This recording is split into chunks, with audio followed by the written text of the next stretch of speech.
আজকে আমি কবুতরের সব ডিম খেয়ে ফেলবো। ওরে বাপরে, সব ডিম খেয়ে ফেললাম, তারপরেও আমার পেট ভরলো না।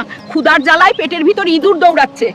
এই কবুতর, তুই আমার জন্য আরো ডিম নিয়ে আয়। ডিম না আনতে পারলে তোকে বাড়িতেই ঢুকতে দিব না। এখন আমি দাদির জন্য ডিমের রাজ্যে ডিম আনতে যাব। ডিম আনলে দাদি খুব খুশি হবে। এই তো চলে এসেছি ডিমের রাজ্যে। এখন মহারানীকে বলে অনেকগুলো ডিম নিয়ে যাব। মহারানী, আমার দাদির জন্য আমাকে কিছু ডিম দিন প্লিজ। ঠিক আছে কবুতর, তোমার যতগুলো ডিম লাগে এই জায়গা থেকে নিয়ে যাও। তাড়াতাড়ি ডিমগুলো নিয়ে দাদির কাছে যায়। দাদির তো খুব ক্ষুধা লেগেছিল, তাড়াতাড়ি যেতে হবে।